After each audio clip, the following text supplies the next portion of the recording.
আসসালামু আলাইকুম। আশা করি সবাই ফিজিক্যালি এবং মেন্টালি ভালো আছেন। আমি আবার আজকে একটা গল্প নিয়ে চলে আসলাম। আজকেও আমি গল্পটা আমার ছোট বোনের পছন্দের পনির রান্না করতে করতে শোনাবো, কারণ প্রায় ও আমার কাছ থেকে এই রেসিপিটা জানতে চায়। চলুন তবে শুরু করি। কিছুদিন আগে আমি আর আমার এক কালিগ একটা পেশেন্ট দেখলাম যার আনুমানিক বয়স 70 থেকে 75 বছর, এবং ও একজন নারী। ও এখন ওর নিজের 2 রুমের বাসায় একা থাকে, এবং আমার আজকের গল্পটাও সত্য ঘটনা থেকে নেয়া। আমরা যখন পেশেন্টের বাসায় গেলাম তখন ও নিজেই দরজা খুলে আমাদের ঘরে ঢোকার অনুমতি দিল। ওকে দেখে মনে হচ্ছিল ও অনেক দিন যাবৎ গোসল করে না এবং জামা কাপড়ও চেঞ্জ করে না। ঘরে ঢুকতেই নাকি বেশ বাজে গন্ধ লাগলো। তারপর ও আমাদের ওর বসার রুমে নিয়ে গেল, যেটা খুবই অগোছালো আর ওলটপালট ছিল। স্পষ্টত বুঝতে পারলাম ও ভালো নেই। ও জানতো আমরা মেন্টাল হেলথ টিম, তাই নিজ থেকে বলল যে আমি আমার হিস্ট্রি তোমাদের ছোটবেলা থেকে শোনাবো। আমরাও সম্মতি দিলাম।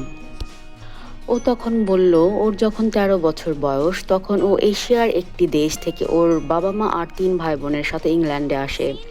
ওদের তখন খুব খারাপ সময় পার করতে হয়েছে ইংল্যান্ডে সেটেল হওয়ার জন্য। ইংল্যান্ডে আসার প্রথম 2 বছর ওরা একটা এশিয়ান ফ্যামিলির সাথে সাবলেট থাকতো এবং এক রুমের মধ্যে 5 জন একসাথে গাদাগাদি করে থাকতো। তারপরও বড় একটা নিঃশ্বাস নিয়ে বলল, জানো, এই টানাপোড়েনের মাঝে আমি আমার শৈশব হারিয়ে ফেলেছি। কখন যে আমি ছোট থেকে বড় হয়ে গেছি তা টেরই পাইনি। তারপর ও জানালো যে স্কুল বা কলেজে ওর আর যাওয়া হয়নি। ওর যখন 17 বছর তখন ও একটা শপিং মলে কাজ শুরু করে এবং টাকা ইনকাম শুরু করে। তারপর ও জানালো যে ওর মা বাবা ভাই বোনেরা সবাই খুব ভালো ছিল, কিন্তু সংসারের বোঝা টানতে টানতে কখন যে ওর বিয়ের বয়স পার হয়ে গেছে তা ও টেরই পায়নি, আর বিয়েটাও করা হয়নি। কিন্তু ওর বাকি ভাই বোনেরা সবাই বিয়ে করে যার যার মতো সেটেলড, এবং কারো সাথেই ওর এখন টেলিফোনে কথা বলা ছাড়া দেখা হয় না। কথা বলার এক পর্যায়ে ও একটা বড় দীর্ঘশ্বাস নিয়ে চোখ বন্ধ করতে করতে বলল, জানো, পৃথিবীটা খুব অদ্ভুত একটা জায়গা, যেখানে কেউ কারো জন্য নয়।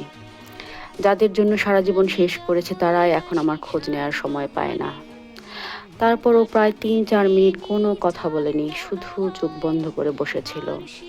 আমরাও চুপ করে বসেছিলাম ওর নীরবতা ভাঙার অপেক্ষায়। তারপর ও নীরবতা ভেঙে বলল, বাবা মা যতদিন বেঁচে ছিল তখন আমি ভালোই দিন কাটাচ্ছিলাম, কিন্তু বাবা মারা যান 2010-এ এবং মা মারা যান 2013-তে ক্যান্সারে। তখন থেকে মূলত আমার ডিপ্রেশন শুরু। কিন্তু 2020 সালে করোনার সময় আমি ঘরে প্রায় 1 বছর বন্দি ছিলাম, এবং তখন থেকে আমার প্রতিবেশীরা গোপনে আমার টিভির সাথে একটা মেশিন অ্যাড করে দিয়েছে, যেটা দিয়ে আমি ঘরে কি কি করি সেটা রেকর্ড করে, এবং ওরা সারাক্ষণ আমার দরজায় কান পেতে থাকে আমি কি কথা বলি শোনার জন্য। ও আরও বলল যে ওর প্রতিবেশীরা ওকে ডিস্টার্ব করার জন্য সারাক্ষণ বিকট আওয়াজ করে, যেটা এখন ওকে খুবই ডিস্টার্ব করছে, এবং এই সমস্যা সমাধানের জন্য ও পুলিশকেও কয়েকবার ইনভলভ করেছে, কিন্তু পুলিশ ওকে কোনো হেল্প করেনি।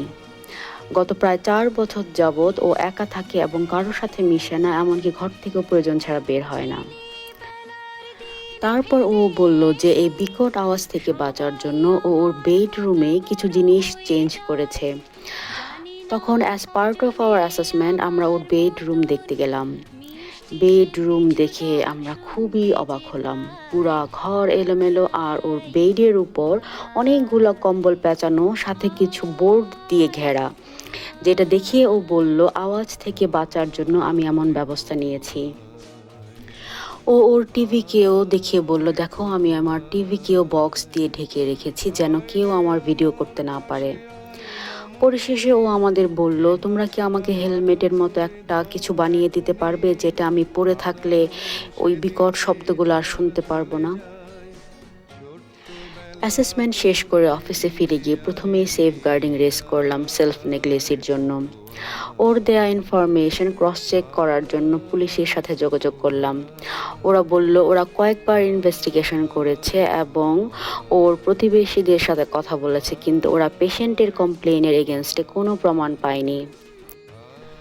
পরে ওকে আমরা সাইকিয়াট্রিস্টের কাছে রেফার করি, এবং এখনও নিয়মিত অ্যান্টিসাইকোটিক ওষুধ খাচ্ছে, যার ফলে ওর সিমটম এখন অনেক স্টেবল।